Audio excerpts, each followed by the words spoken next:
un ancla inmutable.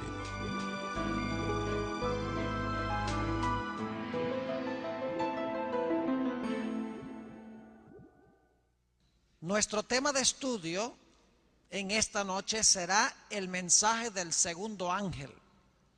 Ahora, hay mucho que podríamos decir del mensaje del segundo ángel. Solamente podemos tocar algunos aspectos esta noche, pero suficiente para entender qué quiere decir Dios con este mensaje. Pero queremos pedir que Dios nos acompañe en forma especial esta noche antes de abrir su palabra. Por favor, inclinen sus rostros conmigo para orar. Padre, en este momento nos proponemos abrir tu palabra, lámpara a nuestros pies y lumbrera a nuestro camino. Señor, el mensaje de esta noche es de suprema importancia, al igual que los otros durante la semana, pero particularmente el de esta noche. Te pido, Señor, que tú abras mentes y suavices corazones para recibir el mensaje de esta noche. Te damos gracias, Señor, por la certeza de tu respuesta, porque te lo pedimos en el nombre precioso de tu Hijo, Cristo Jesús. Amén. Para entender el mensaje del segundo ángel necesitamos entender primero el mensaje del primer ángel. Hemos estudiado varias cosas en el transcurso de esta semana. Hemos hablado del evangelio eterno. ¿Qué significa el evangelio eterno? Significa que Jesús bebió la copa de la ira de Dios en nuestro lugar. Jesús pagó el precio para que nosotros no tengamos que pagar el precio. Ya el precio fue pagado. Cuando recibimos a Jesús, no tenemos que sufrir más, no tenemos que pagar más nada, porque el precio fue pago. Eso es vital, porque no todos los cristianos enseñan lo mismo. En segundo lugar, estudiamos lo que significa temer a Dios. Significa que en nuestra adoración le tenemos respeto. No introducimos en el servicio de adoración prácticas y costumbres mundanas, música mundana y otras prácticas que se siguen en el mundo secular. La adoración a Dios debe ser especialmente sagrada. Nos dimos cuenta que el mensaje del primer ángel también nos insta a darle gloria a Dios. Es decir, debemos en nuestra vida reflejar el carácter de Jesús a nuestros semejantes. Nos hemos dado cuenta también que el mensaje del primer ángel dice que estamos ahora en el juicio. Eso significa que si estamos ahora en el juicio a partir de 1844, entonces la gente que ha muerto en Cristo no están ni en el infierno ni en el cielo, sino que están en el sepulcro. Los mensajes de los tres ángeles nos hablan del estado de los muertos. Los muertos nada saben. Como vimos anoche, el mensaje del primer ángel nos llama a adorar al Creador y a guardar su santo sábado. Notamos en otro tema que estudiamos esta semana que los que reciban los mensajes de los tres ángeles guardan los mandamientos de Dios por amor a Jesús, porque tienen los mandamientos escritos en el corazón. No van a decir que la ley fue clavada en la cruz, que es imposible guardar la ley, que no estamos bajo la letra sino bajo el Espíritu, que la gracia de Cristo hace innecesario guardar los mandamientos, porque el mensaje del tercer ángel en su conclusión dice: aquí están los que guardan los mandamientos de Dios. Y anoche hablamos sobre la fe de Jesús, una fe inquebrantable ante las peores circunstancias. No habrá nada en el mundo que pueda sacudir a los hijos de Dios, porque estarán anclados seguramente en el mensaje del primer ángel, un mensaje centrado en Cristo Jesús. Después del primer ángel, tenemos el mensaje del segundo. Y recuerden que los mensajes son secuenciales. Es decir, el segundo ángel sigue en orden el primero. El primero da su mensaje al mundo, luego viene el segundo. Y quiero que noten lo que dice el mensaje del segundo ángel en Apocalipsis 14 y el versículo 8. Otro ángel le siguió diciendo: ha caído Babilonia. Cuando Dios repite algo, es porque ese algo es muy importante. Significa que Babilonia ha caído de verdad. Ha caído Babilonia, la gran ciudad, porque ha hecho beber a todas las naciones del vino del furor de su fornicación. La razón por la cual Babilonia ha caído es porque ha rechazado el mensaje del primer ángel. Babilonia se caracteriza por el hecho de que rechaza las enseñanzas del mensaje del primer ángel, y por esa razón es que Babilonia cae. En vez de Babilonia proclamar el mensaje del primer ángel y todas las enseñanzas que van vinculadas con ese mensaje, Babilonia le da a las naciones de la tierra el vino del furor de su fornicación, y por eso ha caído. Es decir, el vino que da Babilonia está en contraste con el contenido del mensaje del primer ángel. Ahora, para entender más plenamente la caída de Babilonia, necesitamos ir a Apocalipsis, el capítulo 17. Voy a ir ahora a Apocalipsis 17 y vamos a analizar algunos detalles en cuanto a la caída de Babilonia, como se menciona especialmente en los primeros versículos del capítulo 17. Es un mensaje solemne. Dice en Apocalipsis 17:1, y vamos a ir paso a paso. Quiero decirles que cuando terminemos esta noche no van a tener ninguna duda en cuanto a nada de lo que hemos hablado. La identidad de Babilonia la van a saber, aunque yo no les voy a decir quién es Babilonia, pero ustedes van a saber quién es Babilonia. Por las características bíblicas, vamos a dejar que la Biblia se explique sola. Vamos a encontrar que lo que es Babilonia es muy claro en la Sagrada Escritura, y los pecados de Babilonia se delinean claramente en la Escritura. Dice en el versículo 1 del capítulo 17: vino entonces uno de los 7 ángeles que tenían las 7 copas y habló conmigo diciéndome: ven acá y te mostraré la sentencia contra la gran ramera. Ahora necesitamos parar un momento allí. La gran ramera. En la Sagrada Escritura, las profecías presentan su mensaje en lenguaje simbólico. Es decir, no se puede tomar el lenguaje literalmente. Esta no es una ramera, no es una prostituta literal. Es un símbolo que tenemos aquí. Es una mujer que se ha prostituido.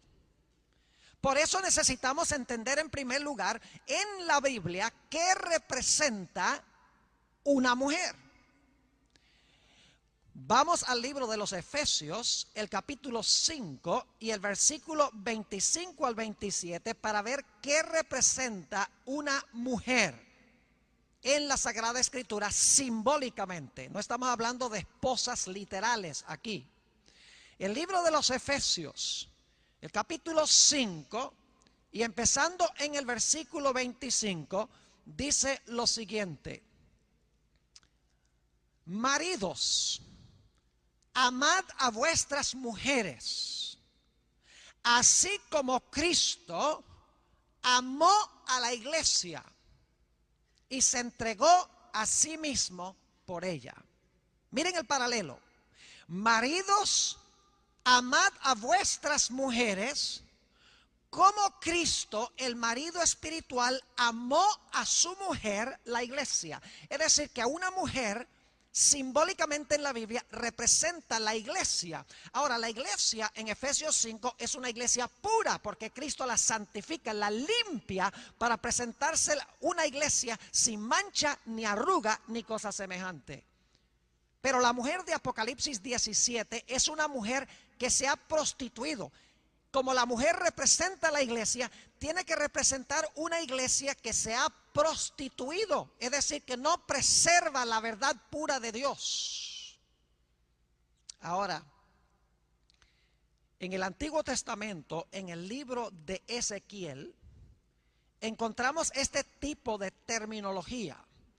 Ezequiel, el capítulo 16 y el versículo 30 es muy interesante porque aquí Dios está hablando de Israel, su pueblo en el Antiguo Testamento. Y quiero que noten cómo llama Dios a los que profesan ser su pueblo. Y ojalá ustedes en su tiempo libre, los que están escuchando por radio y también viendo por televisión, ojalá que saquen sus Biblias y lean todo el capítulo 16 de Ezequiel. Es una historia lóbrega. Es una historia triste donde Dios habla del pueblo de Israel, su iglesia del Antiguo Testamento, que se ha prostituido con las naciones, ha adoptado las prácticas paganas de las naciones circundantes.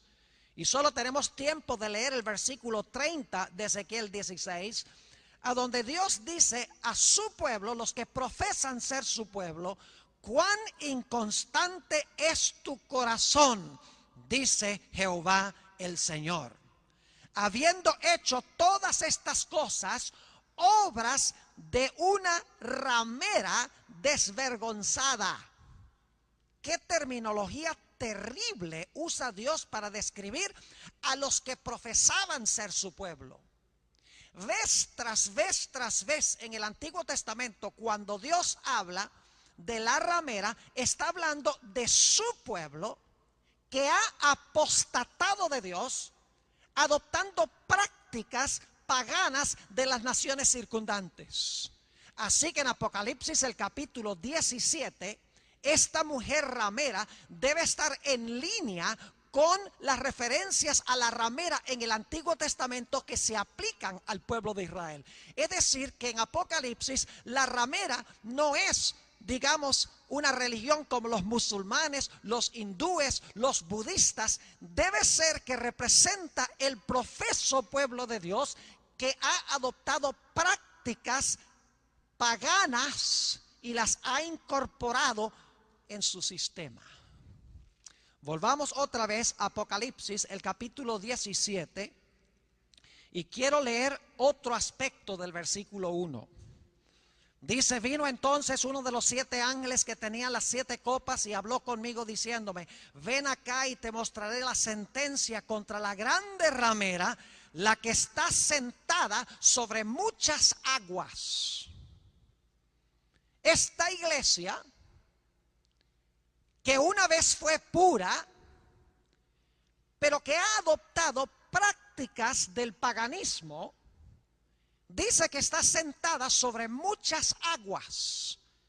¿Qué representan las muchas aguas sobre las cuales está sentada esta ramera? El mismo capítulo 17 lo explica. Dice en el versículo 15 del capítulo 17, en cuanto a las aguas, ¿qué representan las aguas?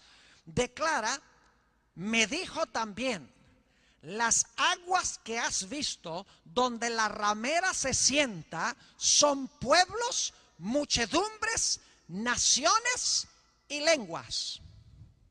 Yo no sé si ustedes ven aquí la conexión con el mensaje del primer ángel. El primer ángel lleva su mensaje a toda nación, tribu, lengua y pueblo, porque la ramera está sentada sobre toda nación, tribu, lengua y pueblo. El mensaje del primer ángel tiene el propósito de llamar a las gentes sobre las cuales se sienta esta ramera a recibir el mensaje del primer ángel y todo lo que representa el mensaje del primer ángel. Es decir, esta iglesia que ha adoptado costumbres paganas tiene dominio sobre toda nación, tribu, lengua y pueblo son las aguas sobre las cuales se sienta. Sentarse significa dominar, significa controlar a las muchedumbres. Notemos una característica más en el versículo 2 de Apocalipsis 17. Estamos dejando que la Biblia hable. Yo no soy el que digo que la ramera representa una iglesia que ha adoptado costumbres paganas y se ha extraviado de Jesús. La Biblia usa esa terminología. Yo no estoy inventando la idea de que esta iglesia se sienta sobre naciones, lenguas, muchedumbres y pueblos, que las aguas representan eso. Yo no lo estoy inventando. Lo dice Apocalipsis el capítulo 17. Es decir, tiene que ser una iglesia universal. Ahora, noten otro detalle interesante en cuanto a esta ramera. Versículo 2. Con la cual han fornicado los reyes de la tierra. ¿Qué han hecho los reyes de la tierra con ella? Han fornicado. Es decir, que esta es una iglesia que se entremezcla con los asuntos políticos de las naciones. Porque dice que fornica con los reyes de la tierra. En vez de mantenerse puramente para Jesús, lo que hace es meterse en los asuntos políticos de los reyes de la tierra. Es una coalición de iglesia y Estado, porque dice que fornica con los reyes de la tierra. Ahora, ¿cómo se llama esta ramera? Esto es un detalle muy importante. Porque en Apocalipsis 14, versículo 8, el mensaje del segundo ángel dice, cayó Babilonia. ¿Será que esta ramera es la misma Babilonia que se menciona en el mensaje del segundo ángel? La respuesta es sí. Noten el capítulo 17 y el versículo 5. Dice en el versículo 5 en cuanto a esta ramera, y en su frente un nombre escrito. Un misterio. Babilonia la grande, la madre de las rameras y de las abominaciones de la tierra. ¿Qué nombre lleva esta ramera que se sienta sobre muchas aguas, que fornica con los reyes de la tierra? ¿Se llama qué? Babilonia. ¿Es la misma Babilonia del mensaje del segundo ángel? Claro que sí. ¿Cuántas Babilonias puede haber? Hay una sola Babilonia en el libro de Apocalipsis. Esto significa que Apocalipsis 17 está hablando de lo mismo que Apocalipsis el capítulo 14 y el versículo 8, el mensaje del segundo ángel. Y dice aquí que esta ramera se llama Babilonia y se le llama, noten la terminología, se le llama la madre. La madre.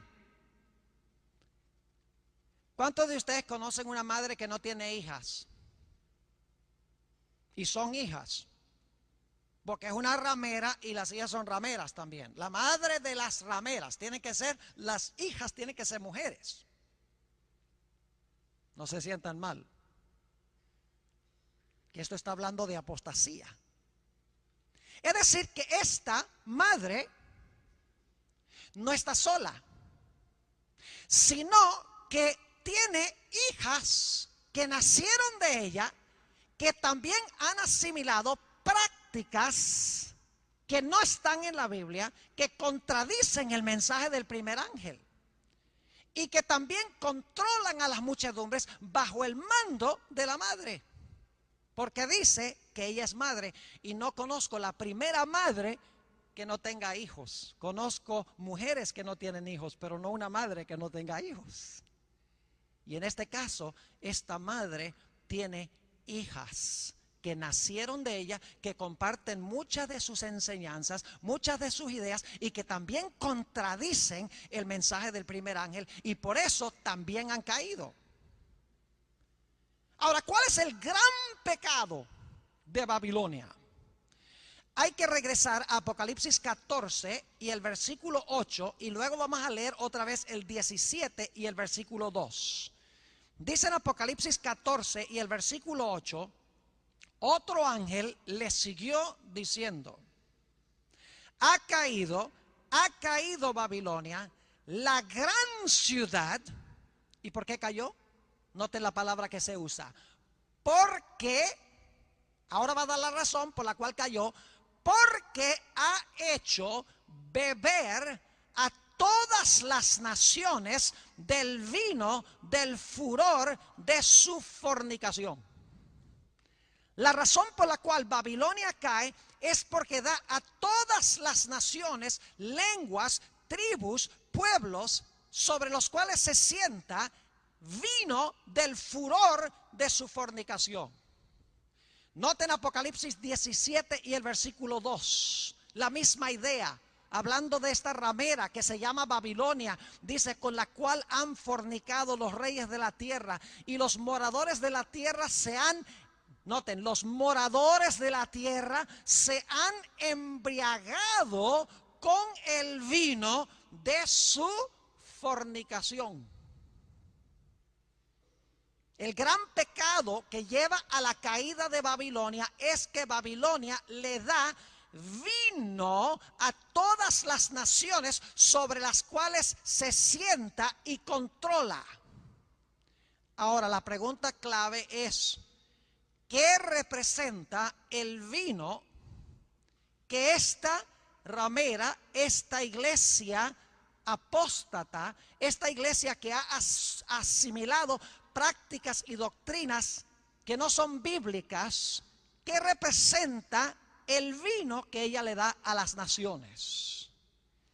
La respuesta está en Apocalipsis 17 y el versículo 4. Dice en el versículo 4 lo siguiente: y la mujer estaba vestida de púrpura y escarlata. Noten los colores predominantes: púrpura y escarlata. Y adornada de oro, de piedras preciosas y de perlas. Y ahora escuchen: y tenía en la mano un cáliz. ¿Qué es un cáliz? ¿Sabe lo que es un cáliz? Un cáliz es una copa. Dice: y tenía en la mano un cáliz. ¿Qué creen ustedes que tenía el cáliz? ¿Qué le da la ramera a las naciones? ¿Qué les da? Vino. Vino. Es decir, el cáliz tiene vino. ¿Pero qué es el vino? Noten que dice en la última parte del versículo 4: y tenía en la mano un cáliz de oro lleno de ¿qué? De abominaciones y de la inmundicia de su fornicación. Es decir, el vino que le da Babilonia a las naciones es o se compone de sus abominaciones. Inmediatamente nos preguntamos: ¿qué son esas abominaciones? ¿Entienden que el vino son las abominaciones? Dice que tiene un cáliz y en el cáliz están sus abominaciones. Es decir, el vino que está en el cáliz son sus abominaciones. Ahora, en Apocalipsis 17 no dice cuáles son las abominaciones que están en la copa. Tenemos que buscar en otras partes de la Biblia la palabra abominación o abominaciones para saber qué es tan abominable para Dios. Tenemos que ir a otras partes de la Escritura para ver qué son las abominaciones. Si sabemos qué son las abominaciones, vamos a saber qué es su vino, porque el vino son las abominaciones. Quiero leer una cita. Es una cita fuerte, muy fuerte, a donde Elena White, de quien vamos a hablar mañana en la noche, si usted cree que sabe cuál es el propósito de Elena White en la iglesia adventista, puede ser que no. Muchos adventistas tienen un concepto erróneo del papel de Elena G. White en esta iglesia. Tienen un concepto limitado y solo parcial de lo que es el testimonio de Jesucristo. Mañana vamos a hablar del testimonio de Jesucristo, Dios mediante en la noche. Y es un tema solemne que no solamente se presta para aquellos que no pertenecen a la iglesia adventista, pero se presta especialmente para aquellos que pertenecen a la iglesia adventista. Vamos a hablar del testimonio de Jesucristo. La iglesia adventista cree, y yo podría darles un curso literalmente de 20 horas dándoles las razones bíblicas por las cuales creemos esto, que Dios llamó a Ellen G. de White y le dio luz profética. Así que la cita que voy a leer es una cita muy significativa para aquellos que no son adventistas, que están aquí con nosotros esta noche, escuchando por el radio, viendo por televisión. Por favor, no se vayan, porque después de leer la cita, voy a ir a la Biblia y comprobar que la cita es correcta bíblicamente. Aquí está la cita. Se encuentra en su libro Testimonios para los Ministros, página 58. Dice ella allí, porque hay algunas personas que dicen que la iglesia adventista es Babilonia. ¿Saben ustedes que hay adventistas que dicen que la iglesia adventista es Babilonia? Es increíble que alguien diga tal cosa. Ellen G. White se opuso a esta idea. Declaró lo siguiente: no hemos de pensar que los escogidos de Dios que están tratando de andar en la luz componen Babilonia. Y ahora viene la declaración fuerte: las denominaciones religiosas caídas son Babilonia. Babilonia ha estado promoviendo doctrinas ponzoñosas, es decir, doctrinas venenosas, el vino del error. ¿Qué representa el vino? ¿Doctrinas qué? Doctrinas venenosas, dice aquí. ¿Cuáles son? Sigue diciendo, este vino de error se compone de falsas doctrinas, tales como la inmortalidad del alma, el tormento eterno de los malos. ¿Recuerdan que estudiamos nosotros un tema sobre el fuego consumidor? Y vimos que el fuego es eterno, pero los impíos no se queman para siempre. Y eso está en el mensaje del tercer ángel y hay que entenderlo correctamente. Dice como la inmortalidad del alma, el tormento eterno de los malos, la negación de la preexistencia de Cristo antes de su nacimiento en Belén, y el defender y exaltar el primer día de la semana por encima del día santo de Dios. ¿Tienen que ver algunas de estas doctrinas con el mensaje del primer ángel? Todas tienen que ver con el mensaje del primer ángel. Son una contradicción del mensaje del primer ángel. Porque el primer ángel dice, adora al Creador en el sábado. Mientras que las denominaciones religiosas caídas dicen, no, es el domingo. El primer ángel dice, la hora de su juicio indica que los muertos nada saben. Las iglesias enseñan que cuando una persona se muere, se va al cielo el alma. La Biblia dice que cuando los impíos son quemados, van a ser reducidos a cenizas. Aun cuando el fuego continúa para siempre, los impíos no se van a continuar quemando para siempre. Babilonia dice exactamente lo contrario. Ahora, ¿son estas las únicas doctrinas? No. Sigue diciendo Ellen G. de White lo siguiente: estos errores y otros similares, así que hay más, ella solamente está dando algunos ejemplos. Dice, estos errores y otros similares son presentados al mundo. Por eso se sienta sobre toda nación, tribu, lengua y pueblo. Son presentados al mundo por las diversas iglesias. Y así se cumple el pasaje que dice, porque todas las gentes han bebido del vino del furor de su fornicación. Ahora, ¿por qué se llama del furor de su fornicación? Noten lo que explica Ellen G. White y lo vamos a corroborar todo esto con la Biblia. Dice ella, un furor es lo que producen falsas doctrinas. Y cuando los reyes y presidentes beben de este vino, del furor de su fornicación, resultan movidos por la ira contra aquellos que no estarán de acuerdo con las herejías falsas y satánicas que exaltan el descanso espurio e inducen a los hombres a pisotear el monumento conmemorativo de Dios. Es decir, es un vino que produce furor contra aquellos que no comparten esas ideas falsas, que no se basan en la Sagrada Escritura, que no se basan en la Biblia. Por eso en Apocalipsis, cuando se habla de la bestia, dice que la bestia persigue a los santos de Dios. Por eso dice que la segunda bestia de Apocalipsis 13, que se llama también la imagen de la bestia, persigue y da un decreto de muerte contra el pueblo de Dios. Es decir, se llenan de ira contra aquellos que reciben el mensaje del primer ángel.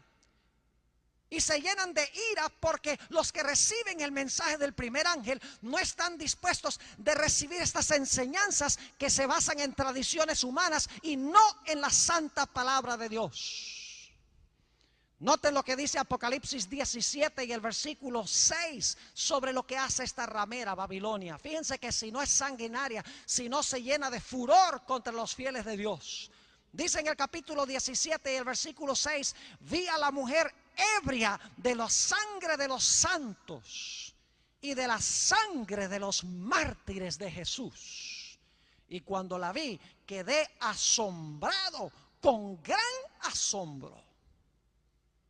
Es una iglesia que tiene sangre en sus manos, persiguiendo a aquellos que no están de acuerdo con sus doctrinas, que ha asimilado del paganismo. Ahora yo quiero preguntar, ¿será que Elena G. de White en este comentario está inventando algo que no está en la Biblia? Absolutamente no. Ahora vamos a ir a una serie de versículos bíblicos a donde se usa la palabra abominación, porque la copa que tiene vino, el vino son las abominaciones. Así que vamos a buscar la palabra abominación para ver según la Biblia qué es abominación, qué son abominaciones. Vamos en primer lugar a Deuteronomio, el capítulo 7. Dejemos que la Biblia misma se explique. Y yo sé que lo que estoy diciendo es fuerte. No he mencionado nombres de iglesias, ni voy a mencionar aquí tampoco nombres de iglesias.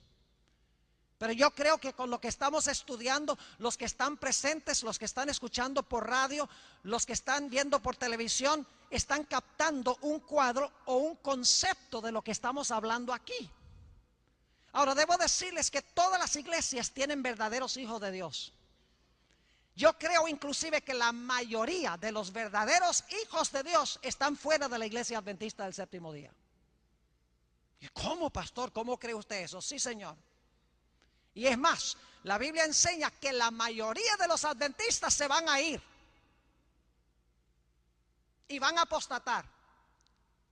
Pero la iglesia no va a quedar vacía, porque de afuera de Babilonia muchos van a aceptar el mensaje del primer ángel y van a entrar a ingresar a las filas del pueblo de Dios. Gloria al Señor.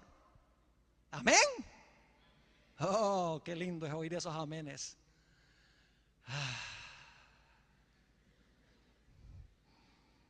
Deuteronomio 7, los versículos 25 y 26 nos dicen que adorar ídolos es abominación a Jehová. Poner un ídolo e inclinarse ante el ídolo es abominación. Dice en el versículo 25, las esculturas de sus dioses quemarás en el fuego. Dios le está diciendo a Israel qué hacer cuando entren a Canaán. No codiciarás plata ni oro de ellas para tomarlo para ti, es decir, de los ídolos que eran hechos de oro y de plata, para que no tropieces en ello, pues es abominación a Jehová tu Dios. Y no traerás cosa abominable a tu casa, para que no seas anatema. Del todo lo aborrecerás y la abominarás. porque es anatema. Por eso en el Nuevo Testamento ni una sola vez se consigue a un cristiano inclinándose ante un ídolo. Porque el segundo mandamiento dice: no te inclinarás a ellas ni las honrarás. Es decir, es abominación a Jehová inclinarse ante los ídolos hechos por seres humanos. Pero la Biblia tiene otras cosas que decir en cuanto a lo que es abominación. Deuteronomio, el capítulo 18 y el versículo 9 al 12. Deuteronomio 18 y el versículo 9 al 12 dice que el ocultismo o el espiritismo es abominación a Jehová. Y el espiritismo se basa en la idea de que los muertos no están muertos, en la idea de la inmortalidad del alma. El fundamento del espiritismo es la idea de que el alma es inmortal.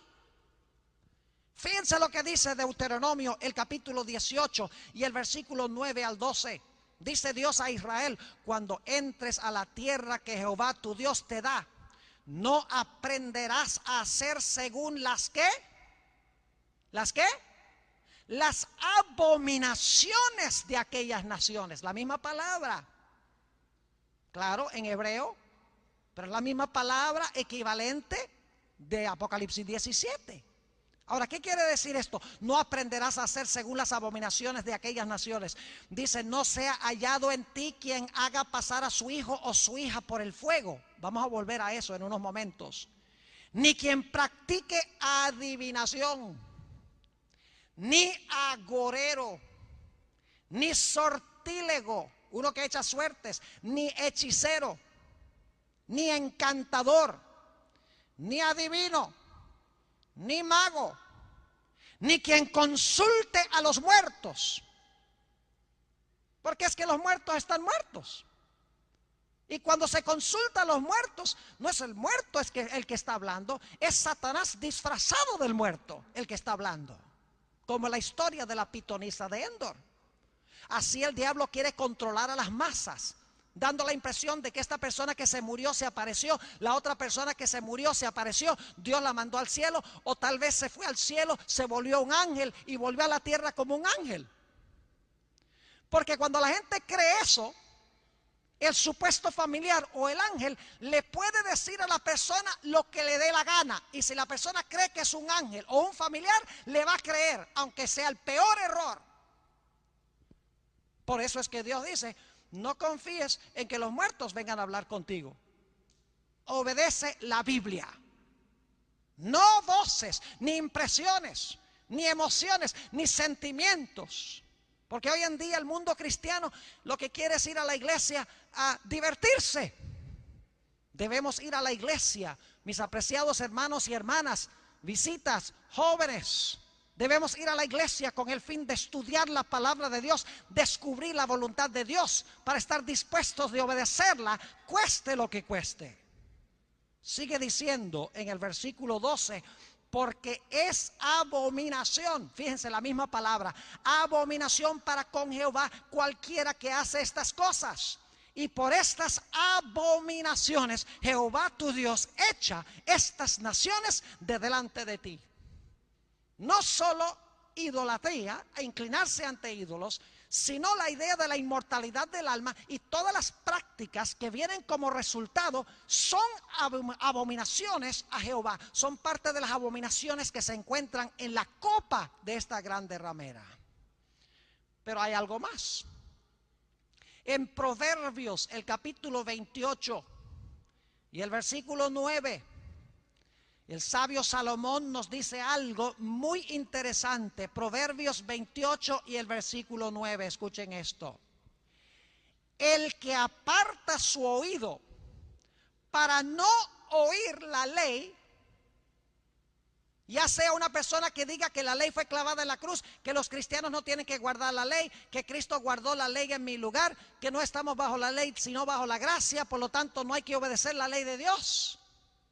No importa cuál de esas doctrinas sea, dice: el que aparta su oído para no oír la ley, su oración también es, ¿qué cosa? Abominable. Es decir, descartar la ley de Dios y decir que no se necesita guardar es una abominación ante Jehová. Por eso Apocalipsis dice que los que reciben el mensaje del primer ángel guardan los mandamientos de Dios. Es decir, guardan la ley de Dios porque no han bebido las abominaciones de Babilonia. Pero hay más.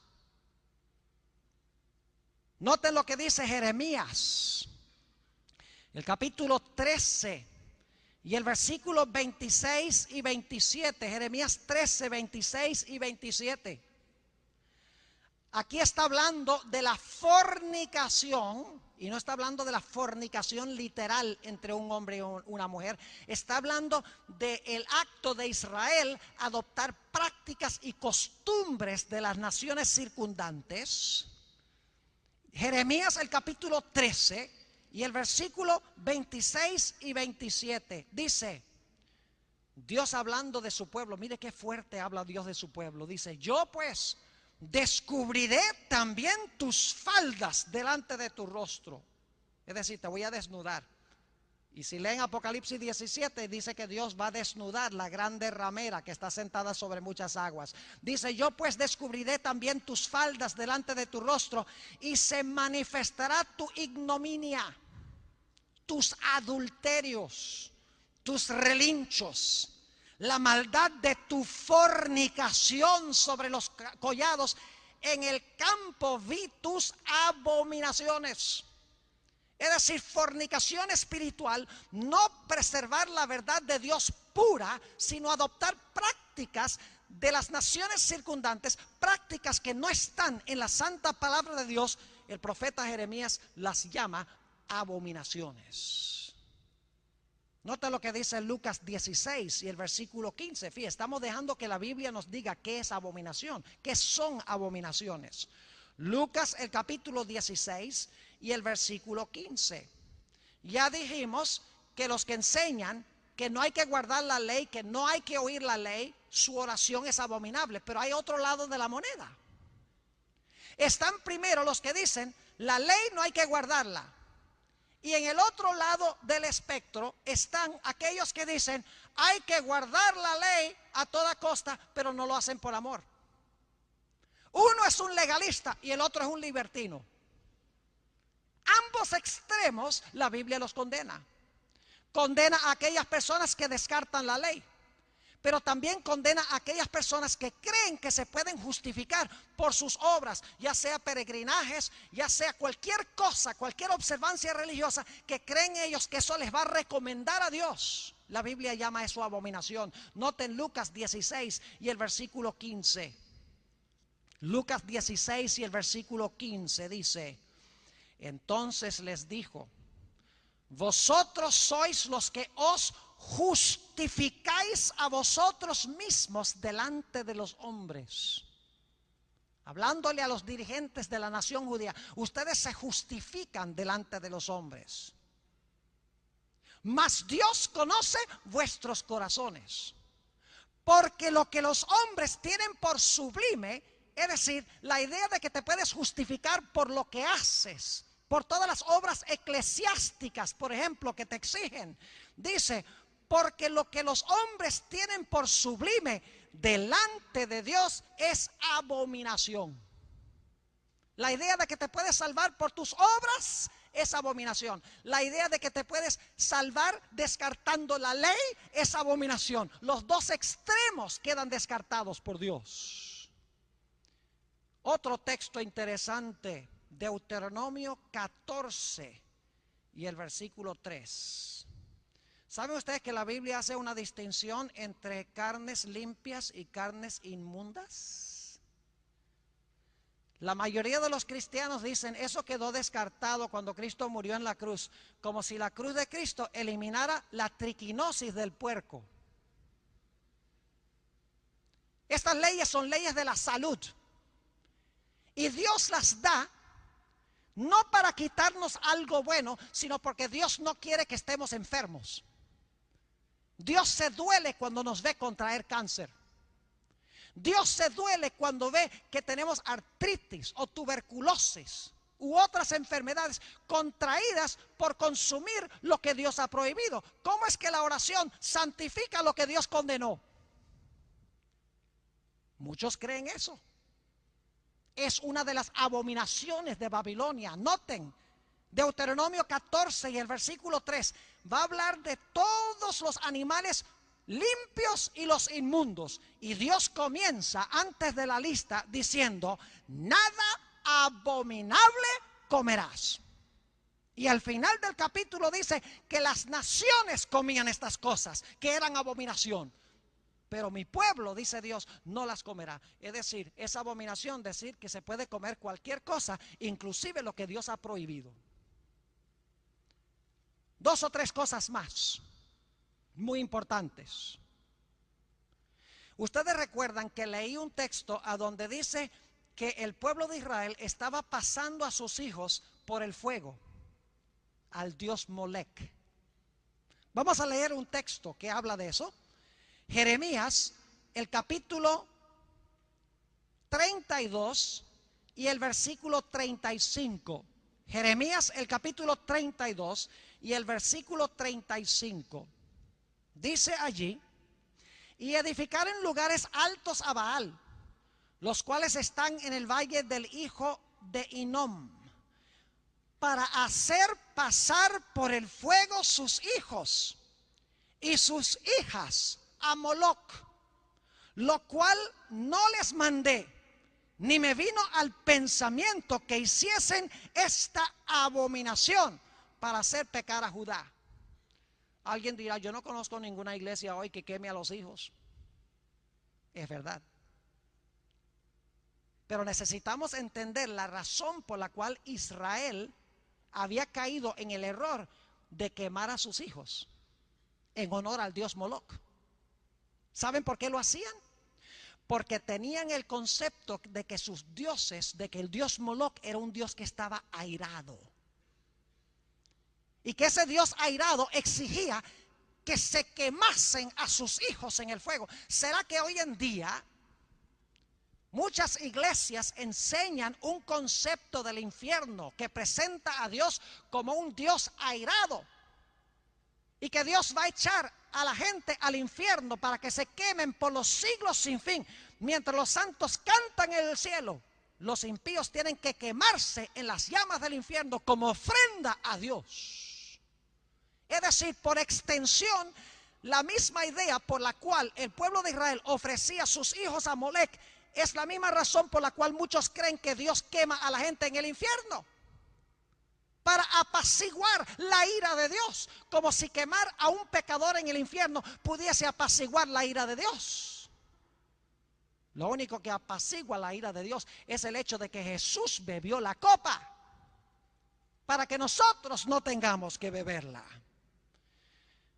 Ezequiel 22 y el versículo 2 dice que derramar sangre inocente es abominación a Jehová. Y en Apocalipsis 17 esta ramera derrama sangre inocente. Es decir, es una iglesia que se ha prostituido, que tiene sangre en sus manos. Ha sido perseguidora a través de los siglos, especialmente al final de la historia. Ahora quiero ir al último ejemplo. Ezequiel el capítulo 8. Ezequiel el capítulo 8 y el versículo 16. Ezequiel el capítulo 8 y el versículo 16. No pierdan este punto, muy importante. Mañana en la mañana vamos a hablar del sello de Dios y la marca de la bestia, bajo el título Un árbol y un día. Ya les dije sobre qué vamos a hablar. Vamos a ver que el árbol de Génesis, la prueba con respecto al árbol, al principio, es paralelo a la prueba final con respecto al día. Se van a quedar maravillados de ver el paralelo tan impresionante entre la primera prueba de la historia y la última prueba de la historia. El libro de Apocalipsis habla del contraste entre el sello de Dios y la marca de la bestia. Ahora fíjense ustedes, Ezequiel el capítulo 8 y el versículo 16. Un poquito de trasfondo. Ezequiel 8 se conoce como el capítulo de las abominaciones que se están cometiendo en Jerusalén. Es decir, no son abominaciones que están cometiendo los filisteos y los egipcios y los babilonios. Son abominaciones que está cometiendo el pueblo de Dios, los que profesan ser pueblo de Dios. Y si ustedes leen Ezequiel 8, el capítulo comienza con Dios mostrándole a Ezequiel una abominación que su pueblo está cometiendo, su pueblo profeso. Y Ezequiel dice, vaya, qué terrible esa abominación. Dios dice, eso no es nada, te voy a mostrar una abominación peor que esa. Y entonces Dios le muestra otra abominación. Y Ezequiel dice, qué bárbaro, no puede haber nada peor que eso. Dios dice, eso no es nada, te voy a mostrar una abominación peor que esa. Y la peor abominación es la que culmina la lista. En Ezequiel el capítulo 8 y el versículo 16, no pierdan este punto. Dice allí en Ezequiel 8 y el versículo 16, esto lo estaban haciendo los sacerdotes y el pueblo profeso de Dios en Jerusalén. Babilonia no es un poder ateo o un poder hindú o un poder budista o un poder musulmán. Es un poder cristiano que profesa ser cristiano. Note lo que dice Ezequiel 8 y el versículo 16. Y me llevó al atrio de adentro de la casa de Jehová.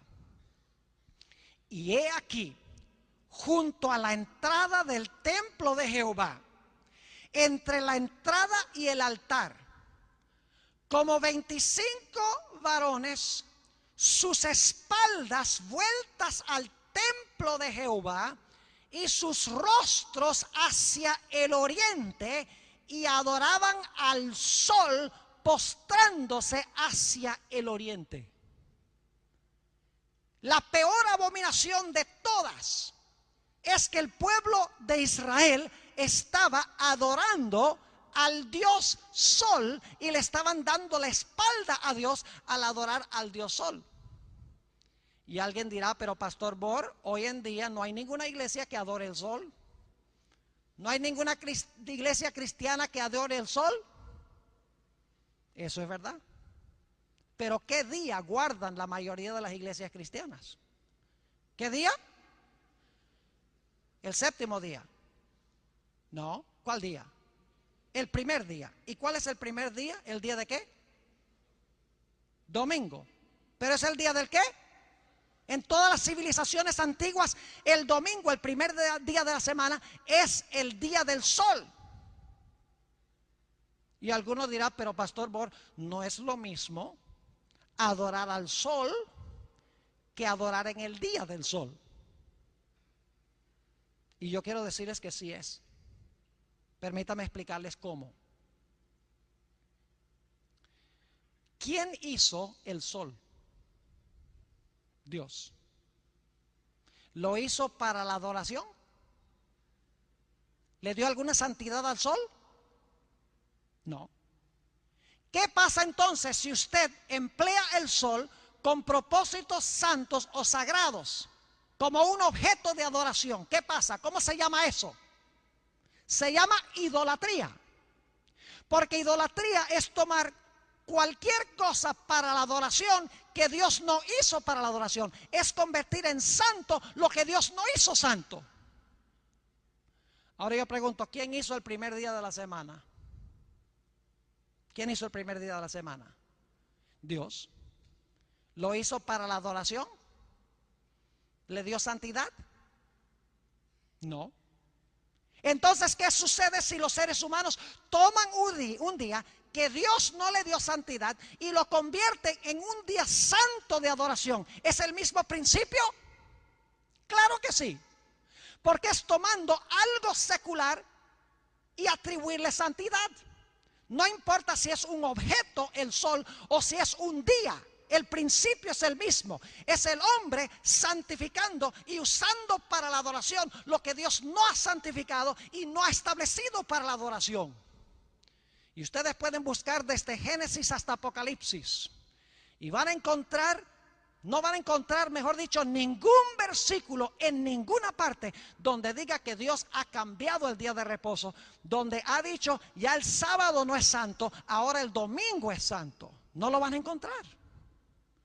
Ojalá yo pudiera decirles esta noche a los que me escuchan por radio, que están probablemente escuchando este tema aterrados. Ojalá yo pudiera decirles que está bien hacer esto, no importa el día que tú guardes, pero si yo dijera eso, yo estaría mintiendo. Y cuando yo acepté el llamado para ser pastor, acepté el cometido de que iba a estudiar la palabra de Dios, iba a predicarla con todo su poder y con toda su claridad, como Dios la ha dado en su santo libro. Y muchas veces no es fácil. No crean ustedes que para mí es fácil pararme aquí en esta noche y decir estas cosas que estamos hablando. No es fácil. Porque yo no quiero ofender a nadie. Yo quiero que todos sepan que yo los amo. Dios da estos mensajes porque nos ama. Dios no quiere que nosotros permanezcamos en el error. Dios quiere que recibamos la verdad. Porque nuestra salvación eterna está en juego. El segundo ángel dice, vamos a ver en unos momentos, sal de Babilonia. Y el tercer ángel dice, si no sales, va a caer sobre ti la ira de Dios. Una persona durante esta semana estaba diciendo, uy, el pastor Bol lo que predica medio asusta. ¿Ustedes creen que lo que yo predico asusta? Lean el mensaje del tercer ángel. Ya no soy yo el que les está dando el susto. Es Dios. Y Dios lo pone claro y fuerte. No adores la bestia, no adores su imagen, no recibas su marca. No por ofendernos, sino porque Dios quiere salvarnos. Él no quiere que adoremos la bestia, ni que adoremos su imagen, ni que recibamos la marca de la bestia. Él quiere que recibamos el mensaje del primer ángel para que nos podamos salvar. Dios no quiere derramar su ira sobre nosotros. Él quiere que recibamos el evangelio eterno y todo lo que está incluido en esa designación, para que no tengamos que beber la copa de la ira de Dios. Mis apreciados hermanos y amigos, jóvenes, señoritas, los que me escuchan por radio y por televisión, la palabra de Dios deja muy en claro que al final de la historia va a haber una gigantesca apostasía en el cristianismo. Y lo estamos viendo ahora. Nuestro destino eterno dependerá de cómo tratamos nosotros la verdad de Dios. O aceptamos el mensaje del primer ángel o lo rechazamos. Si lo aceptamos, recibiremos el sello de Dios. Si lo rechazamos, ultimadamente terminaremos recibiendo la marca de la bestia. Por eso Dios ha dicho, si vas a aceptar el mensaje del primer ángel, tienes que salirte de Babilonia. Porque todo lo que dice el primer ángel, Babilonia enseña lo contrario. El primer ángel dice, guarda la ley de Dios. Babilonia dice, no interesa si la guardas o no. El primer ángel dice, adora al Creador en su santo sábado. Babilonia dice, no, guardamos otro día. El primer ángel dice, los muertos nada saben. Babilonia dice, el alma es inmortal. Babilonia dice, no te preocupes que no estamos en la hora del juicio. El juicio es a la segunda venida. El primer ángel dice que ahora estamos en el tiempo del juicio. El contraste es marcado. Por eso, si tú aceptas el mensaje del primer ángel, vas a aceptar el del segundo. Y si aceptas el segundo, no va a caer sobre ti el castigo del tercero. Son secuenciales. Y por eso Jesús esta noche te hace un llamado. Vayan conmigo a Apocalipsis, el capítulo 18.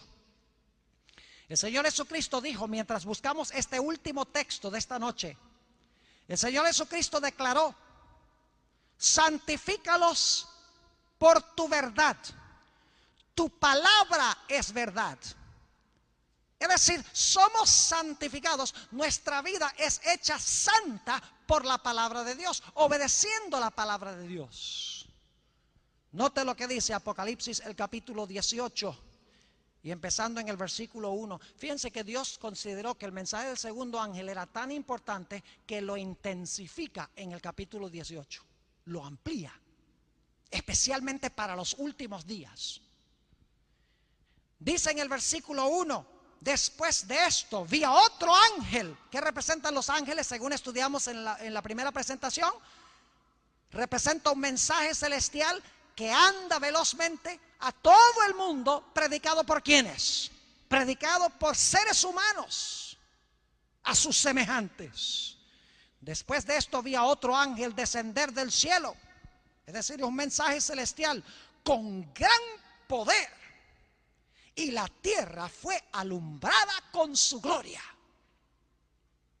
Y clamó con voz potente diciendo: ha caído la gran Babilonia, y se ha hecho habitación de demonios y guarida de todo espíritu inmundo y albergue de toda ave inmunda y aborrecible. En la Biblia, las aves sucias y aborrecibles representan a Satanás y sus ángeles.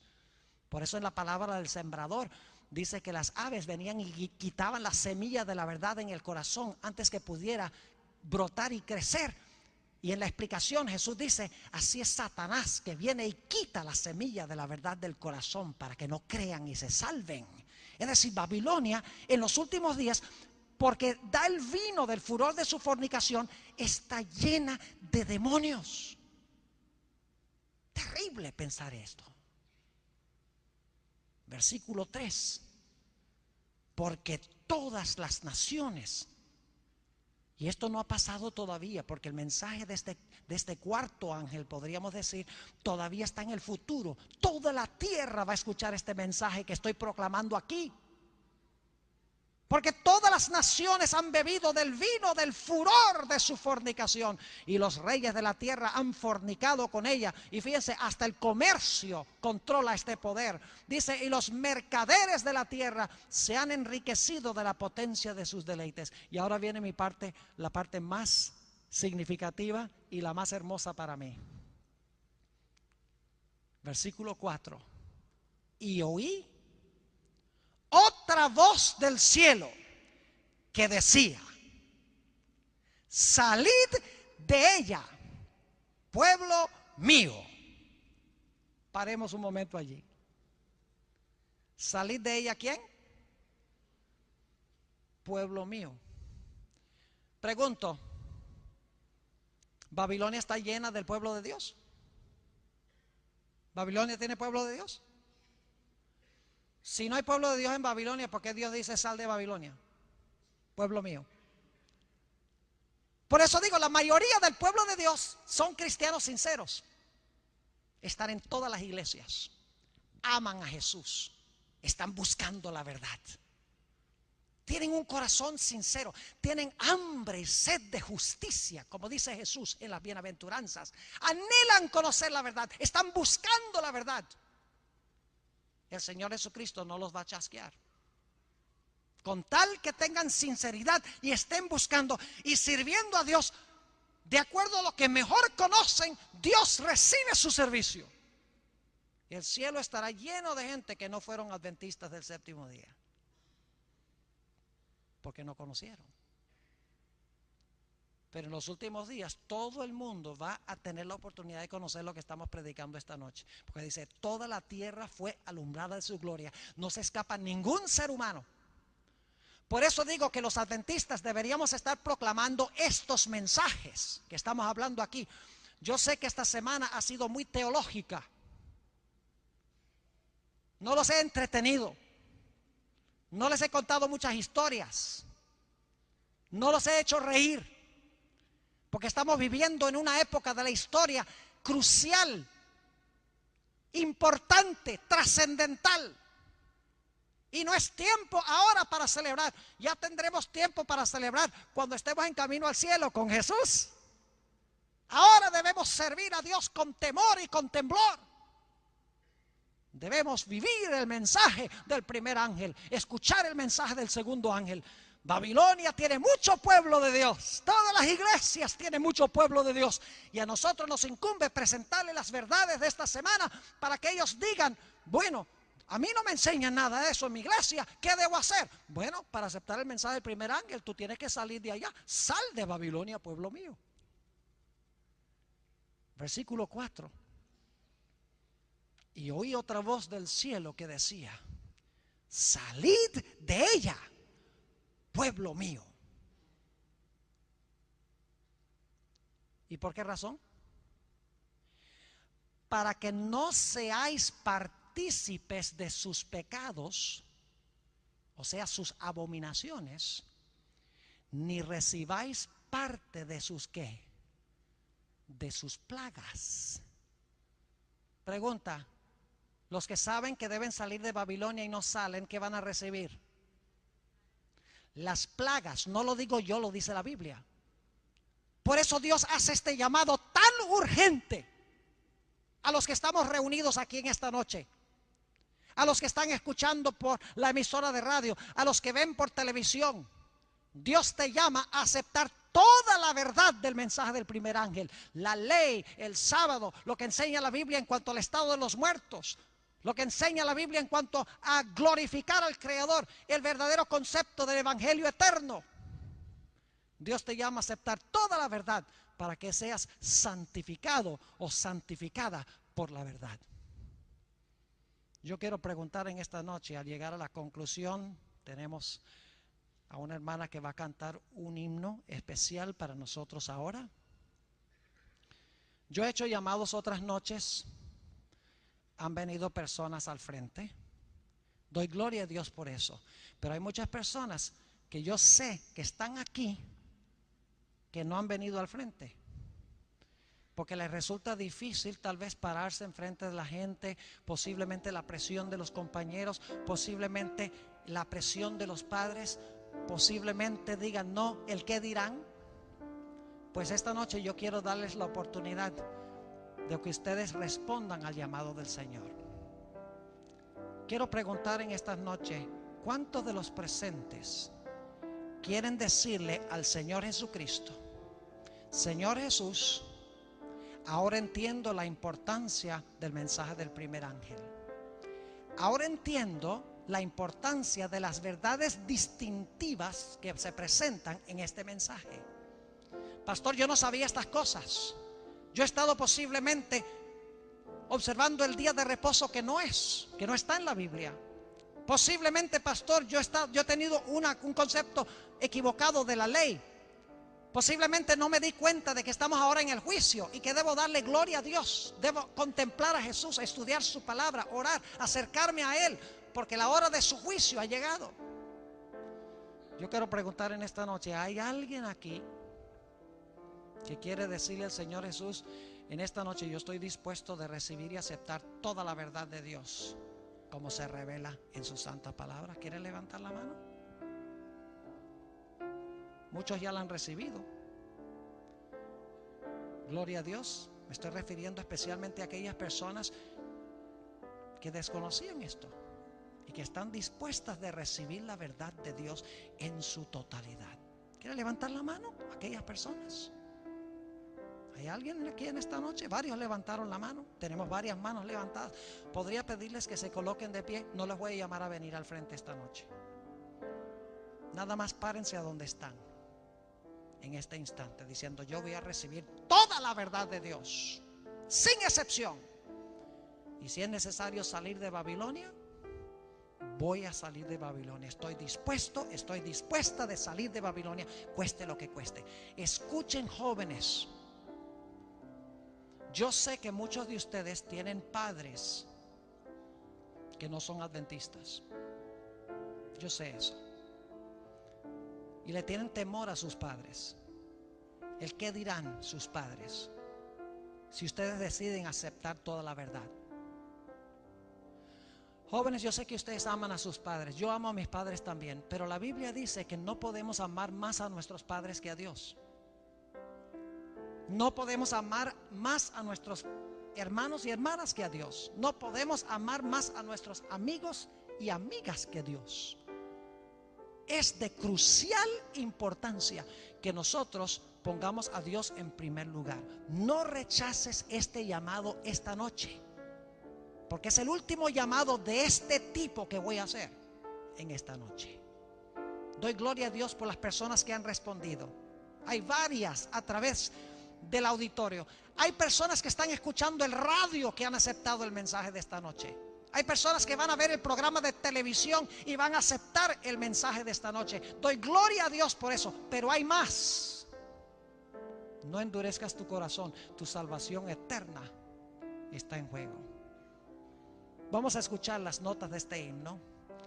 Y mientras canta nuestra hermana este himno de decisión, si el Señor impresiona tu corazón para que te coloques de pie, por favor ponte de pie donde quiera que estés y responde al llamado de Jesús. Escuchemos.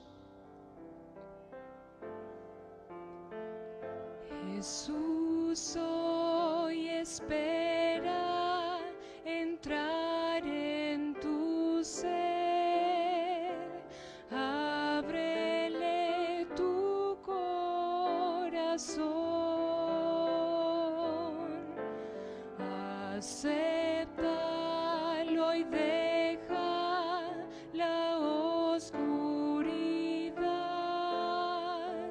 ¿Cuál será tu decisión?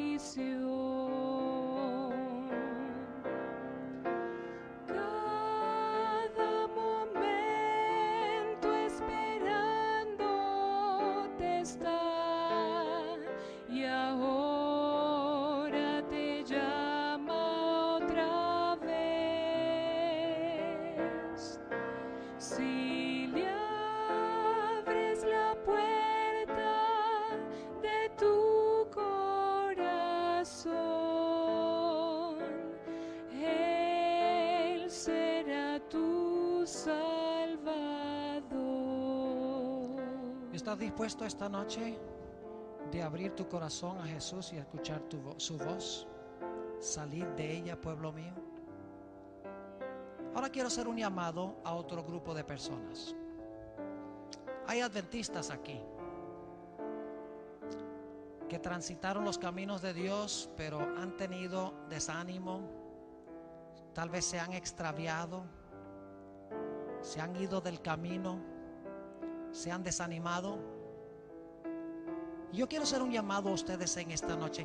¿Cuántos de los que son adventistas aquí quieren decirle al Señor Jesucristo: Señor, yo quiero regresar al camino y yo quiero andar por el camino de verdad, como tú lo revelas en tu palabra? ¿Hay alguien aquí que cabe con esa descripción? Un adventista que tal vez se ha ido afuera y necesita regresar y andar por los caminos de Dios.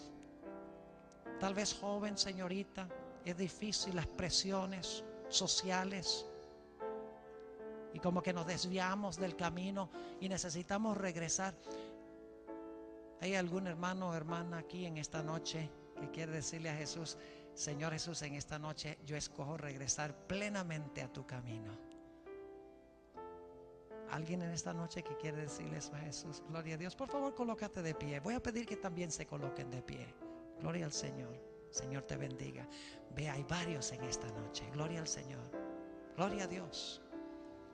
Alabo y glorifico al Señor por estos preciosos jóvenes. Jóvenes, el diablo los quiere agarrar a ustedes.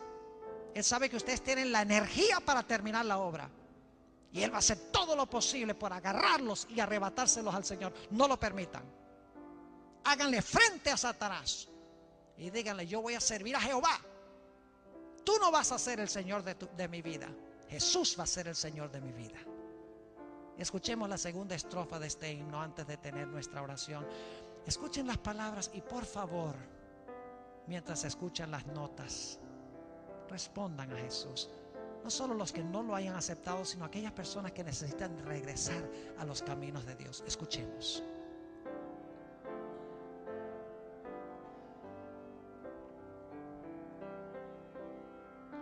Si das este paso hacia Cristo el Señor, feliz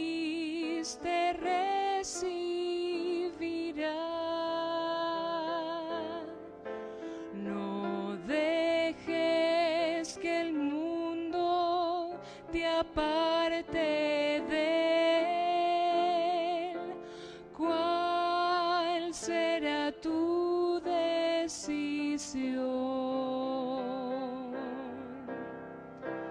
Cada momento esperándote está, y ahora te llama otra vez. Si le abres la puerta de tu corazón, Él será tu Salvador. Amén, gloria a Dios. Voy a orar en unos pocos instantes, pero antes de hacerlo, ¿hay alguien más aquí que debe responder al llamado? Escucha la voz de Jesús. No quiero cerrar el llamado sin darle la oportunidad a cada uno de que tome la decisión en esta noche. Gloria a Dios. Señor te bendiga. Si durante la oración quieres responder aún, te invito a que te coloques de pie. Varios más se están colocando de pie. Gloria a Dios. Yo creo que va a haber un gran reavivamiento y reforma en la institución, con la ayuda de Dios. Oremos. Padre Celestial, te damos gracias que nos has sacado de las tinieblas a tu luz admirable. Señor, te damos gracias por este mensaje de esta noche. No es fácil, Señor, proclamarlo, porque hay tantos cristianos sinceros que aman a Jesús en todas las iglesias. Pero tu Hijo Jesús ha dicho: mis ovejas oyen mi voz y me siguen.